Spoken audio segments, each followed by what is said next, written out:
И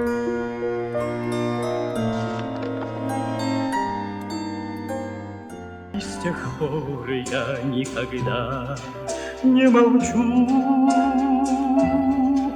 Я для вас, для полуношников звучу.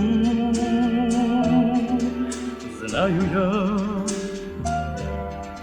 всякий раз, что я вас не огорчу. Но я лечу с тобой снова, я лечу, и одно слово я кричу, кричу, люблю и лечу, я к звездам кричу и вновь лечу.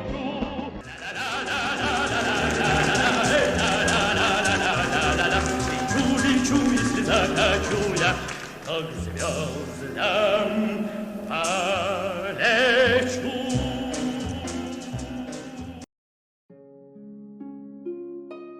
Ему не исполнилось 30, когда его имя уже гремело на весь Советский Союз. Виктора Чистякова называли не иначе, как гением пародии, а концерты с его участием сопровождались неизменными аншлагами. Трудно представить, каким могло быть будущее артиста, проживи он на этой земле чуть дольше. Виктор Иванович появился на свет в Ленинграде в конце июня 1943 года. Будучи 3 лет от роду, он поражал своих родителей тем, что очень похоже повторял движения за танцорами, исполняющими балет «Лебединое озеро». Когда ребенок немного повзрослел, его определили в хореографическое училище имени Вагановой. Проучившись 5 лет, мальчик начал испытывать проблемы со здоровьем, и занятия пришлось прекратить. Вместо хореографии талантливый паренек обратился к музыке и выучился играть на кларнете. В 1962 году Виктор окончил среднюю школу и поступил на актерский факультет Ленинградского института театра. Руководители курса Татьяна Сойникова и Сергей Гиппиус много экспериментировали. Студентам предлагалось разыгрывать звукоподражательные этюды, имитируя голоса птиц и зверей. Нестандартные упражнения попали на благодатную почву. За время учебы Чистякову удалось феноменально развить свой голосовой аппарат. Помимо искусного владения интонацией, будущий артист отточил высочайшее мастерство жеста и мимики. На каждом капустнике юноша с успехом изображал однокурсников, преподавателей и знаменитых оперных певцов. Его миниатюры превращались в настоящие представления, в которых исполнителю, как тонкому психологу, удавалось проникнуть в самую суть изображаемого персонажа. Вы, ребятки, непростые, вы парнишки высший класс, дорогие, золотые, я для вас не в первый раз.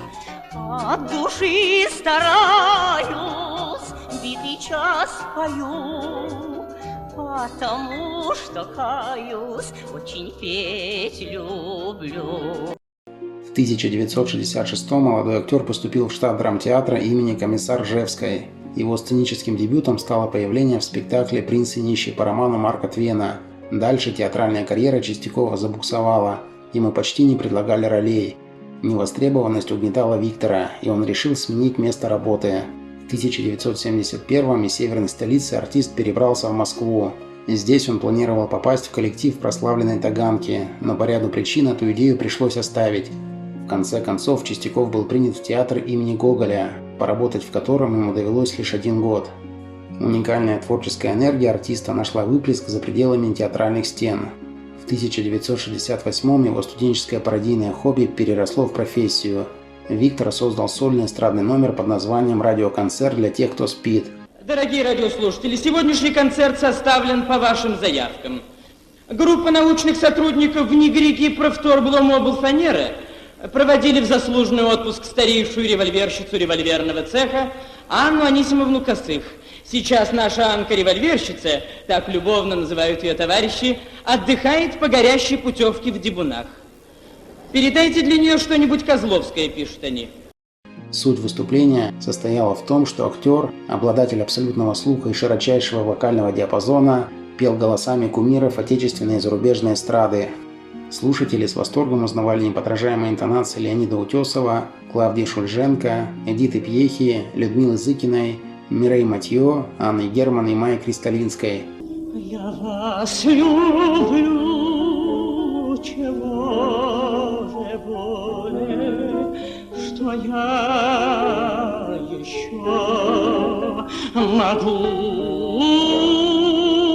сказать. Популярность Чистякова росла с каждым днем.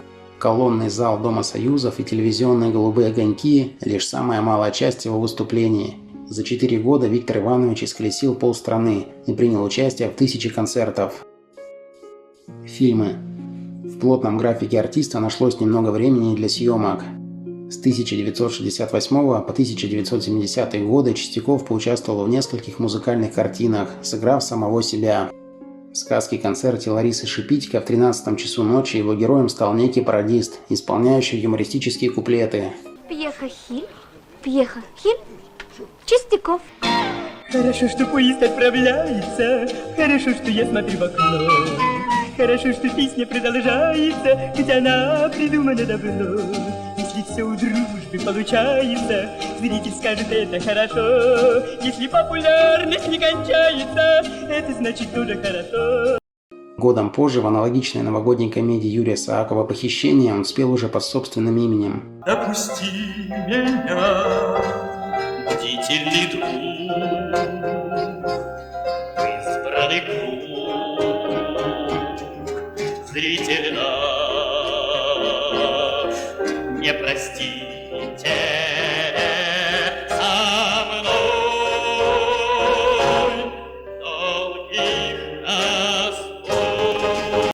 Последнее появление на широком экране произошло в комедийной ленте Юрия Цветкова «Спеши строить дом», где персонаж Виктора – безымянный конкурсант, выступающий на прослушивании. Ну что же, до свидания, спасибо за внимание, высокое собрание, я, так сказать, за все благодарю. Но я не унываю и локти не кусаю, я локти не кусаю, я просто точно знаю, что я, как мне захочется, пою. Личная жизнь. Со своей женой, актрисой Натальей Рыбаковой, Чистяков познакомился еще в пору учебы в институте. Незадолго до окончания вуза влюбленные расписались и вскоре получили распределение в один театр.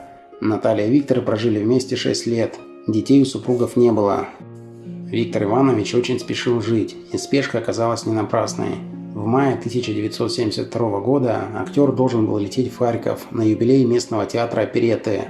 На роковой рейс Чистяков опаздывал, но по стечению обстоятельств Бор задержался с вылетом. Незадолго до посадки, уже находясь в воздушном пространстве Украинской ССР, самолет потерпел крушение, в результате которого все пассажиры и члены экипажа погибли. Прах Виктора Чистякова захоронили на Богословском кладбище Ленинграда. Родоначальнику советских, а позже и российских пародистов на тот момент было только 28 лет. Друзья, ставьте лайк и подписывайтесь на наш канал. Впереди много интересного.